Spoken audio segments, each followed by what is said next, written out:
Encore et encore une défaite du Real de Madrid face au FC Barcelone. Yo les gars, tout le monde, yo les mecs, on se retrouve pour une toute nouvelle vidéo et une nouvelle vidéo débrief du match entre le Real de Madrid et le FC Barcelone. Victoire 4-3 du FC Barcelone après une remontada fou les gars. Le FC Barcelone a réussi à gagner. On pensait que le Real de Madrid allait faire une remontada à leur tour, mais malheureusement ils n'ont pas eu la capacité offensive à revenir dans ce match. Avant qu'on passe au vif du sujet, au débrief, merci à toutes les personnes qui étaient sur mon live. On a vécu ce match ensemble, notamment OLC les gars qui étaient un petit peu fous dans le chat, c'était totalement dingue.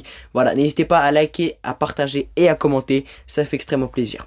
On est tout de suite parti les gars, il va avoir, la première mi-temps, je vais parler de la première mi-temps et de la deuxième mi-temps.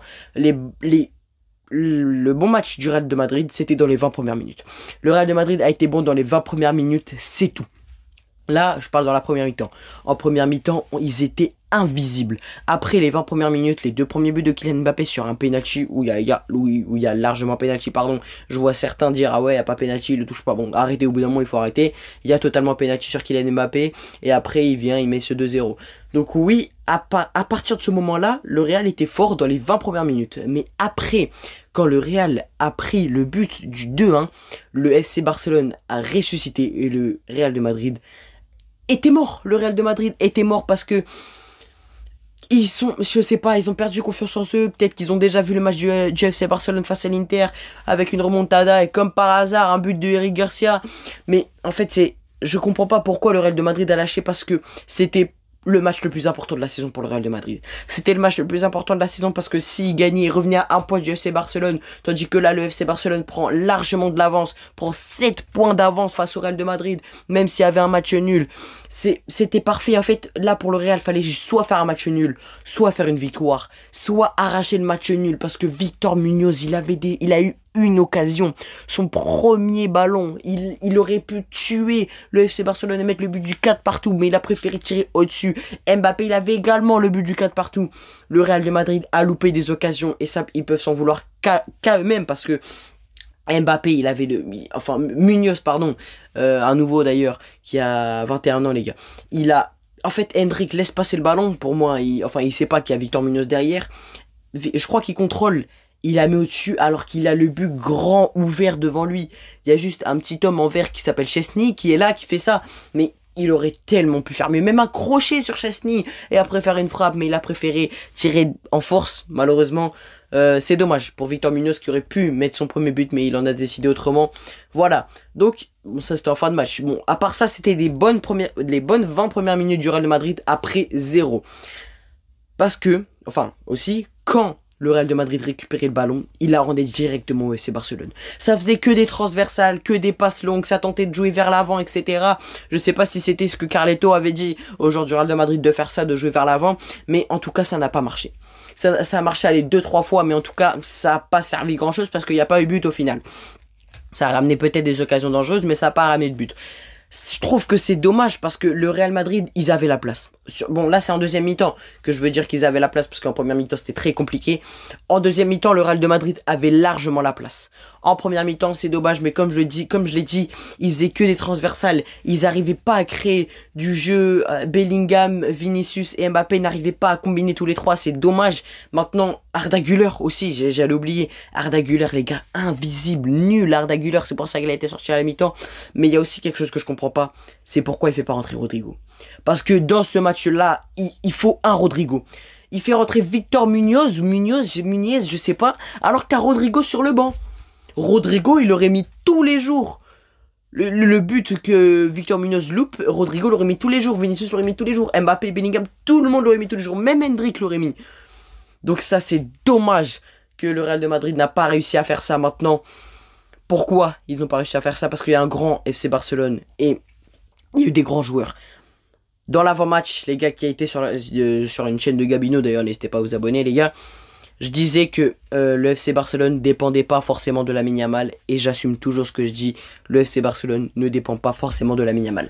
Pourquoi? Et on l'a vu sur ce match. Parce que, certes, oui, il marque un but, il a fait une passe décisive ou quoi, je sais pas. Mais il marque un but, d'ailleurs, très beau, hein, bravo à lui, etc.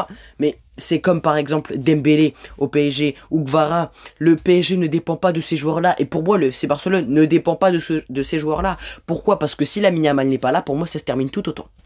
Pour moi, ça se termine pareil. Ça se termine exactement la même chose. Pour moi, ça se termine en 4-3 pour le FC Barcelone, le même scénario. Pour moi. Pour moi, parce que Lamine Yamal, il a fait un beau match, il a fait un très bon match, ça je peux pas lui enlever. Mais s'il est pas là, c'est la même chose. Pour moi, hein. Je sais que vous allez pas forcément être d'accord dans les commentaires, d'ailleurs dites-moi votre avis. Mais pour moi, si Lamine Yamal n'est pas là, c'est la même chose. Après, je sais qu'il y a des gens qui vont pas être d'accord avec moi, je vous comprendrai, mais pour moi, c'est la même chose. Mais d'ailleurs, à part ça, il y a un autre homme qui a été très bon, c'est monsieur Rafinha. Le FC Barcelone ne dépend pas de Rafinha, mais Rafinha a fait un match de dingolos. Rafinha, doublé, magnifique. C'est lui qui va mettre le but du 3-2 pour valider la remontada. Franchement, Rafinha, bravo. Bah alors là, bravo Rafinha, très beau match de Rafinha. Il a été très très bon. Ça change, parce qu'enfin, ça change. Ça faisait longtemps qu'on n'avait pas vu Rafinha à ce niveau-là. Donc franchement, bravo Rafinha. Bravo le FC Barcelone, tout simplement, je l'ai dit à la fin de mon live, bravo le FC Barcelone. Après, la possession entière du FC Barcelone, oui, ben c'est exactement ce que j'ai dit tout à l'heure. C'est qu'en première mi-temps, le FC Barcelone a dominé de A à Z. Le FC Barcelone a tout dominé à part les 20 premières minutes. Du coup, on va dire de D à Z, voilà. Le petit jeu de mots. Mais bref, le FC Barcelone j'ai mis possession entière, mais par exemple sur la première mi-temps il y avait 80% de possession à mon avis dans cette première mi-temps, et 20 pour le Real de Madrid, parce que le Real de Madrid était vraiment inexistant et invisible. Voilà. Aussi, j'ai noté un point les gars très décevant de la part du Real de Madrid, c'est qu'ils se sont pris 4 buts en 30 minutes. Ils se sont pris 4 buts en 30 minutes. Et je crois que c'est même 27-28 ou un truc comme ça. Et ça, c'est décevant. Ça, c'est décevant parce qu'on s'attend pas à ça du Real de Madrid. On n'a pas l'habitude de se prendre autant de buts. Et encore, le FC Barcelone a loupé des occasions. Mais imaginez si le FC Barcelone met tous ses buts. Mais là, ils prennent 6 buts en 30 minutes. Et ça m'a déçu. Certes, le Real de Madrid n'a pas une grande défense, tout comme le FC Barcelone. Surtout sur ce match-là, mais pour moi, ça m'a très déçu quand j'ai vu cette statistique que le FC Barcelone a mis 4 buts en 28 minutes. Ça c'est très décevant. Ça, c'est très décevant, surtout en parlant du Real de Madrid. Voilà, je suis déçu du Real de Madrid parce que je pensais sincèrement... Bon, mon pronostic, c'était 4-4. J'avais dit triplé d'Mbappé, je l'avais annoncé. J'avais dit un but de Valverde, mais bon, il n'y a eu que 3 buts. Donc voilà, mais ça m'a déçu. Ça m'a déçu du Real de Madrid. Voilà pour la première mi-temps. Maintenant, on va parler de la deuxième mi-temps. C'est le manque d'efficacité du Real de Madrid. C'est le manque de réalisme du Real de Madrid. Parce que le Real de Madrid sait créer des occasions. Ils se sont créés des occasions avec Vinicius, Mbappé, Munoz, tiens, qui revient encore. Ils se sont créés des occasions, mais malheureusement, ils n'ont pas su terminer. Ils n'ont pas su finir, ils n'ont pas su avoir une bonne efficacité. Oui, Mbappé en première mi-temps, oui, il réussit son 1-contre-1, mais en deuxième mi-temps, c'est le plus important parce que c'est le but de l'égalisation, il le loupe. Et il le loupe alors qu'il doit le mettre, il n'y a même pas hors-jeu, il n'y a rien. Alors oui, c'est compliqué parce qu'il est un petit peu excentré, mais pour moi, il doit faire mieux. Assez dommage de Kylian Mbappé, bon, j'ai rien à lui envier, il fait un match de fou furieux. D'ailleurs, son maillot est toujours là, il fait un match de fou furieux, Kylian Mbappé, et alors ça, je l'applaudis, hein. Et également, Mbappé, c'est magnifique, mais s'il met ce but-là, ce quadruplé, pour moi, ça se finit en 4-4, mais le Real de Madrid aurait été plus motivé, excusez-moi, mais ils auraient été plus motivés, parce que même après le 4-3, on a vu que c'était un tout autre Real. On a vu que c'était un tout autre Real qui a réexisté. Mais voilà, si Kylian Mbappé transforme ce 1-contre-1, pour moi, ça change toute la donne du match, évidemment, parce qu'il y aurait eu le 4 partout. Le Barça s'est fait peur. Mais en fait, le Barça, ils aiment toujours donner des buts aux adversaires. Le 2-0, et après tu fais exprès, j'ai l'impression de revenir 4-2, mais c'est pas possible. Tu fais exprès de donner des buts à tes adversaires parce que t'as de la pitié pour eux, mais ça, carrément, c'est nonchalant. Ça, c'est nonchalant de la part du FC Barcelone, mais bon.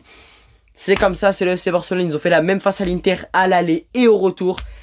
Tu donnes 2 buts, tu remets 2 buts. Franchement, à mon avis, en fait, le FC Barcelone, c'est une équipe à divertissement. Je vous jure, le FC Barcelone, c'est trop une équipe à divertissement. Tu donnes 2 buts à ton adversaire et tu viens remettre 2 buts derrière. Ça, c'est la spéciale FC Barcelone. Mais le FC Barcelone s'est quand même fait peur. Voilà. Firmine, les gars qui avaient mis ce but, les gars, on a presque fini. Le débrief est presque fini. Mais juste, c'est important pour moi d'évoquer ce point, c'est que Firmine, les gars, c'est son anniversaire aujourd'hui. Mais pour moi, le but doit être accordé. Alors, je vais m'expliquer pourquoi. Alors oui, il y a main, mais il y a main, il y a faute, c'est normal. Mais quand tu ne siffles pas le penalty, la frappe de Ferran Torres, la main de Tchouaméni, quand tu ne siffles pas dessus, et que tu siffles sur la main de Fermin, pour moi, c'est un scandale. Et heureusement que le FC Barcelone gagne, parce que ça aurait été un vol total, ça aurait été un scandale. Parce que d'où il n'y a pas pénalty. Alors j'avoue, j'ai été pour le Real de Madrid. Enfin, je suis pour Mbappé, comme je me le répète, je suis pour Mbappé. Mais là, je suis désolé, mais au bout d'un moment, il faut l'admettre. Même Tchouaméni, je vous jure, Tchouaméni le savait qu'il y avait main. Tchouaméni le savait, je comprends pas. Là, il est là comme ça et ça touche. Les gars, cette action, ça m'a fait rappeler le Allemagne-Espagne. L'Euro, la frappe de Moussiala, la déviation de Cucurella. C'est la même. Mais là, c'est plus flagrant. Je comprends pas pourquoi il n'a pas sifflé penalty. Et derrière, les gars, en fin de match, Fermin qui fait une petite main. Oui, il y a main. Il y a main. Comme je l'ai dit tout à l'heure, il y a main. Oui, il y a main. Mais quand tu siffles pas de penalty, tu peux pas siffler cette main. Tu peux pas siffler cette main parce que le penalty, je crois que ce serait le penalty du 3-2. Enfin, il y avait 2-2 à ce moment-là. Si je me trompe pas. Donc, ou alors... Ah non, je crois que c'était le penalty pour mettre le 5-2. Je crois que c'était le penalty pour mettre le 5-2. Et s'ils mettent le... Je me trompe pas. Enfin, je sais pas si je me trompe. Mais s'ils mettent le penalty du 5-2, c'est terminé. C'est terminé. Sauf que, bah, monsieur Hernandez en a décidé autrement. Voilà, c'est la fin de ce débrief. J'espère que vous avez bien aimé, les gars. Alors, heureusement que le FC Barcelone a gagné. Mais encore. Encore, les gars. Ce sera le titre de ce débrief. Encore. Parce que c'est toujours le FC Barcelone qui arrive à gagner. Tout le monde, alors, une grande partie des personnes, voyaient le Real gagner aujourd'hui, dont moi. Mais malheureusement, le FC Barcelone en a décidé autrement. J'espère que vous avez kiffé ce débrief. On se retrouve très bientôt pour une nouvelle vidéo ou un nouveau live. À très bientôt. Ciao. Peace. Ciao les mecs. Bye bye. Et bravo le FC Barcelone.